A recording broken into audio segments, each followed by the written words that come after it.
ရုရှားနဲ့ယူကရိန်းကြားမှာလက်ခဲတဲလဲဖြစ်နေတဲ့အခြေအနေကိုအဆုံးသတ်နိုင်မဲ့နီလန်းတွေဒီရက်ပိုင်းမှာကြုံလာခဲ့တယ်လို့နိုင်ငံတကာမှာစိတ်ဝင်စားစရာဖြစ်လာခဲ့ပါတယ်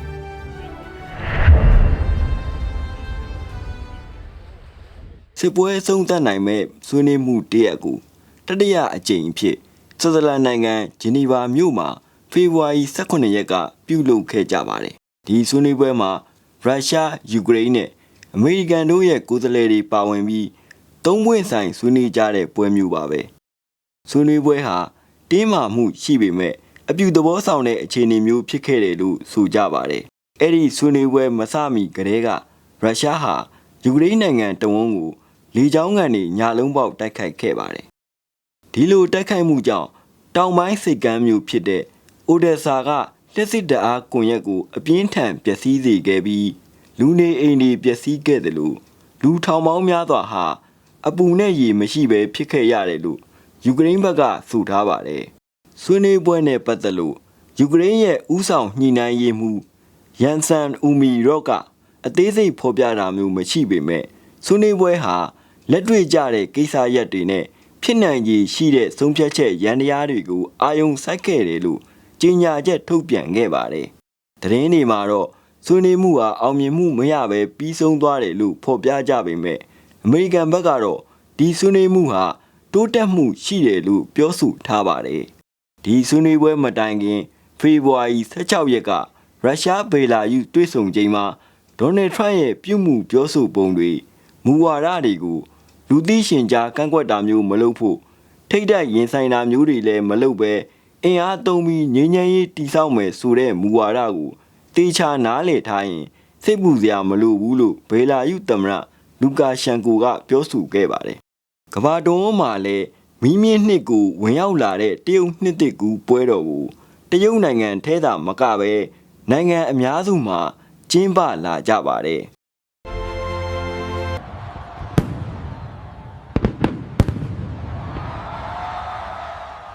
တရုတ်ပြည်မကြီးဘက်မှာတော့ဖေဖော်ဝါရီလ15ရက်ကနေ23ရက်အထိ9ရက်ကြာနှစ်သစ်ကူရုံးပိတ်ရက်သတ်မှတ်ထားလို့တွာလာလေပတ်မှုတွေနဲ့စီကားလို့နေပါတယ်ခရီးတွာလာလေပတ်မှုတွေလည်းမြင့်တက်နေတဲ့အပြင်တရုတ်နှစ်သစ်ကူຫນွေဦးပွဲတော်ကာလထဲရုံတင်ရုပ်ရှင်ဝင်ငွေဟာလည်းတရုတ်ယွမ်ငွေ 1.5 ဘီလီယံကျော်ရလာတဲ့အထိဖြစ်ခဲ့ပါတယ်တရုတ်နှစ်သစ်ကူနဲ့ပတ်သက်လို့လဲကျူးဘာနီပေါ်တီရီလင်ကမော်ဒိုက်ကာဂျစ္စတန်ဥဇဘက်ကစ္စတန်အဇာဘိုင်ဂျန်ကွန်ဂိုကင်ညာဇမ်ဘီယာစီနီဂေါဂါနာစတဲ့ကမ္ဘာ10နိုင်ငံထဲမနဲ့နိုင်ငံတွေရဲ့အကြီးအကဲတွေက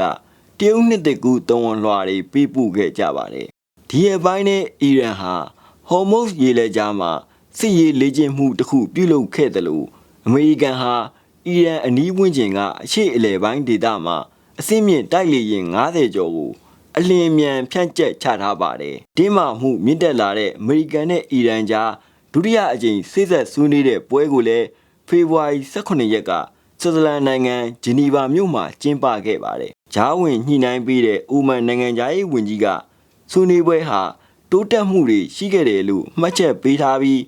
အီရန်နိုင်ငံသားရေးဝန်ကြီးအဘတ်အာရက်ချီက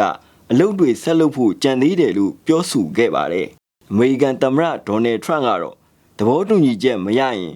ကြုံရမယ့်အကျိုးဆက်တွေကိုအီရန်တို့လိုလားမယ်မထင်ဘူးလို့သတိပေးထားပါတယ်။အီရန်သမ္မတမာဆုတ်ပီဇက်ကီယန်ကတော့အီရန်နိုင်ငံဟာ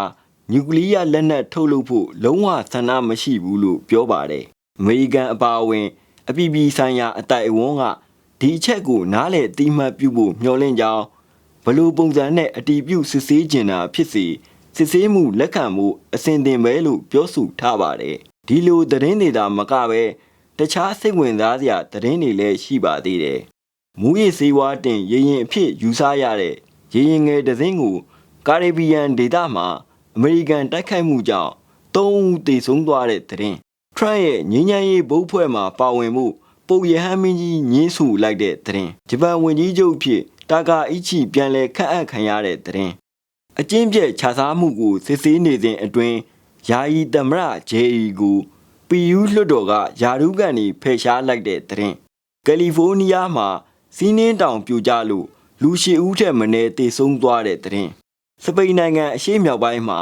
မီးလောင်မှုကြောင့်လူ9ဦးတေဆုံးသွားတဲ့သတင်းတရုတ်နိုင်ငံဟူဘေးပြည်နယ်ကမီရှူမီပန်ရောင်းတဲ့ဆိုင်မှာပောက်ကွဲမီးလောင်ရာမှလူ12ဦးတေဆုံးသွားတဲ့သတင်းနေတိုးတပ်ဖွဲ့ဝင်1000လောက်ဂျာမနီနိုင်ငံမှာစစ်ရေးလေ့ကျင့်နေကြတဲ့သတင်းရုရှားမှာကူညီတိုက်ပွဲဝင်ခဲ့တဲ့မြောက်ကိုရီးယားစစ်သားတွေကိုဂုဏ်ပြုတဲ့အနေနဲ့နက်နက်ခင်းရဲ့ကျယ်လို့နာမည်ရတဲ့လမ်းအသစ်ဖွင့်လှစ်ပေးလိုက်တဲ့သတင်းစတဲ့သတင်းတွေလည်းရှိတယ်ဆိုတာဖော်ပြရင်းအခုတစ်ပတ်နိုင်ငံတကာသတင်းကောက်လို့ဖော်ပြချက်ကို